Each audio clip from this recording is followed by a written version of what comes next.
Rasulullah SAW bersabda, ini hadis qudsi, Allah berfirman, Aku adalah Allah. Tidak ada Tuhan selain aku. Kalau kalian tidak bersabar akan cobaan yang aku berikan, kalau kalian tidak bersyukur atas nikmat yang aku berikan, kalau kalian tidak redho atas ketetapan yang aku tentukan, maka cari saja Tuhan lain selain diriku. Ini adanya di dalam kitab Ihya Ulumuddin ditulis oleh Imam Ghazali. Gitu, Fit.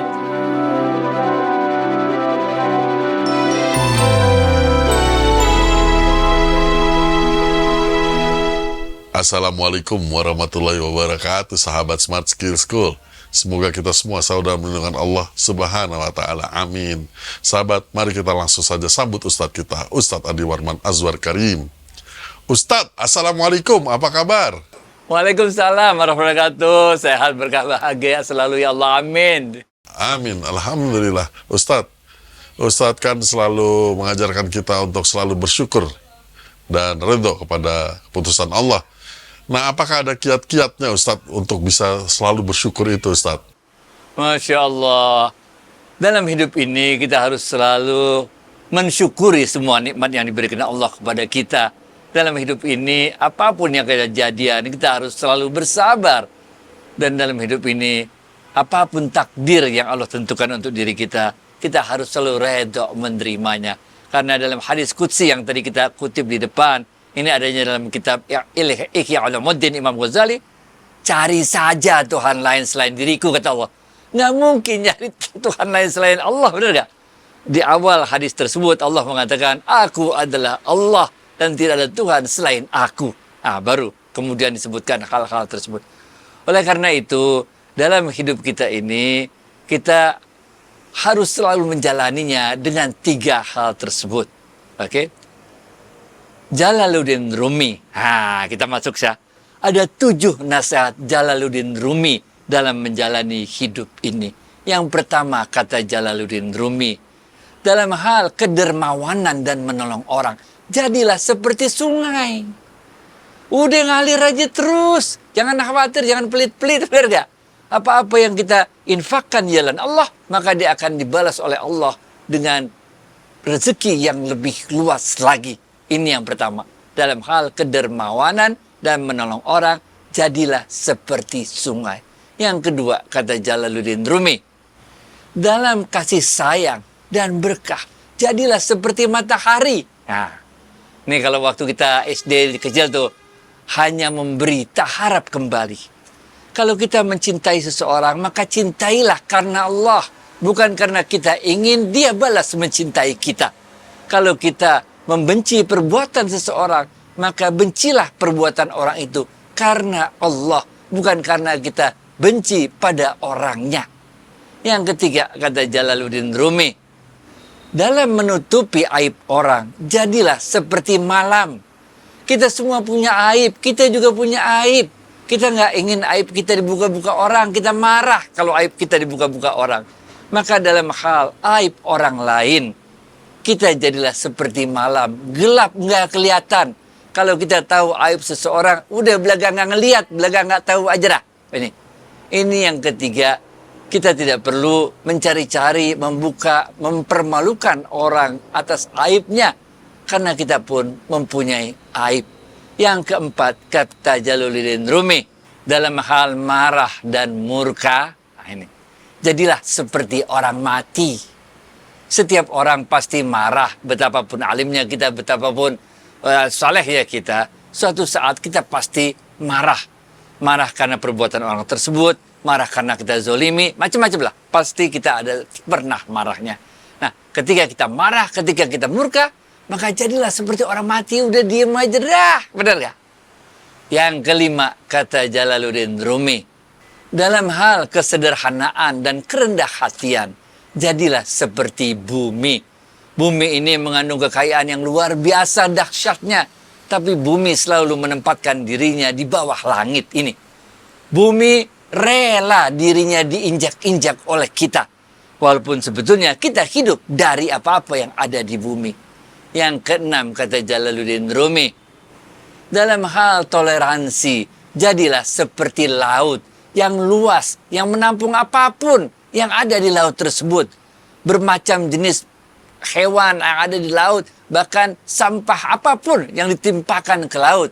Maka laut selalu terbuka, merasa luas untuk menampung segala macam hal-hal yang masuk ke dalam perut laut tersebut. Dan yang terakhir, yang ketujuh kata Rumi, tampillah seperti diri sejatimu. Atau jadilah engkau sesungguhnya diri sejatimu. Ini. Kita nggak usah penuh kepura-puraan. Karena lapis neraka yang paling bawah dihuni oleh orang-orang munafik, bukan oleh orang-orang kafir. Ini. Lapis terbawah neraka itu. Itu dihuni oleh orang-orang yang munafik. Yaitu orang-orang yang tidak sama antara perkataannya dengan apa yang ada di hatinya. Tidak sama dengan apa yang zahirnya dengan apa yang sebetulnya di dalam batinnya. Orang-orang inilah kemudian yang dalam sejarah Rasulullah SAW berpura-pura menjadi orang Islam di depan Rasulullah SAW, tapi di belakang Rasulullah SAW mereka menggunjing, mentertawakan Rasulullah SAW. Inilah 7 nasihat Rumi tentang bagaimana kita harus menjalani hidup ini.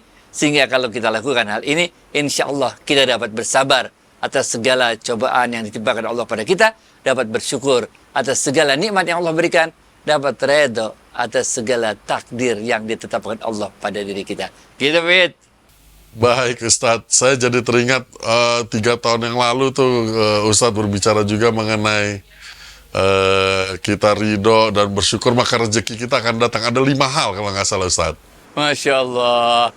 Iya, rezeki itu bukan ditentukan berapa sering kita sholat tahajud atau berapa sering kita melakukan ibadah-ibadah mahdoh kepada Allah.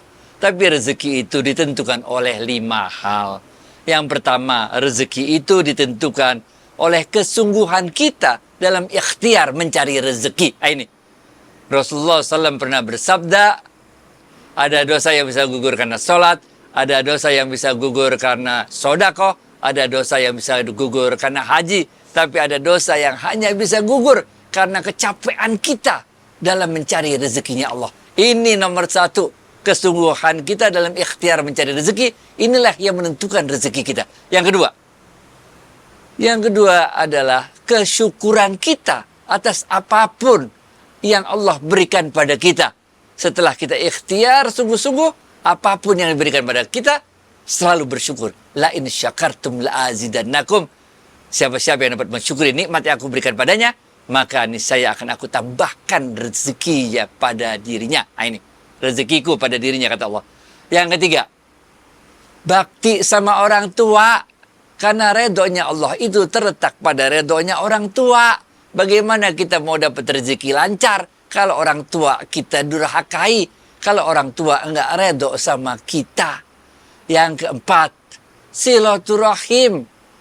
Bagaimana kita bisa dapat rezeki lancar kalau nggak mau silaturahim? Bukankah Rasulullah SAW mengatakan, sungguh silaturahim itu menambah rezeki dan memperpanjang umur. Dan yang kelima adalah banyakin sodakoh. Karena dengan sodakoh ini sebetulnya bukan saja kita menolak bala, tapi juga kita mengundang rezeki yang lebih banyak lagi datang kepada kita. Karena sedekah ini akan membuat rezeki kita ini berkah, barokah. Itu sebabnya kita diajarkan satu doa, Allahumma barik lana fima rozaqtana wa qina azabannar. Wahai Allah, berkahilah seluruh rezeki yang Engkau berikan pada kami dan jauhkan kami dari siksa api neraka. Pegang baik-baik 5 hal ini, insya Allah rezeki lancar. Back to you, Fit. Baik Ustadz, sedikit saja Ustadz tentang orang-orang yang membantu saya pada waktu lalu. Jadi teringat bahwa orang-orang yang miskin itu kadang-kadang lebih dermawan daripada orang-orang yang kaya Ustadz. Ingat itu Ustadz ya? Ya, ini panjang ceritanya. Tapi memang demikian kenyataannya. Orang-orang miskin jauh lebih dermawan daripada orang-orang kaya. Karena orang-orang miskin ini merasakan betapa nggak enaknya jadi orang miskin. Dalam kehidupan kita sehari-hari, ingat deh dulu waktu kita SD, waktu SMP, waktu SMA, kita punya duit 10.000, kita jajanin teman kita bakso 5.000, bener nggak? 5.000 bakso buat kita satu porsi, 50.000 bakso buat teman kita. Itu artinya 50% dari uang yang ada dalam kontang kita berikan kepada orang lain. Coba kita udah jadi orang kaya, bener nggak? Misalnya kita punya duit 50 miliar, emang sanggup ente ngasih 50%-nya 25 miliar ke orang lain? Nah, itu sebabnya orang kaya kadang-kadang lebih sulit untuk bersikap dermawan kalau dibandingkan secara proporsional dengan orang miskin, walaupun secara nominal apa yang diberikan oleh orang miskin tersebut jauh lebih kecil daripada nominal yang diberikan oleh orang kaya. Gitu, Fit.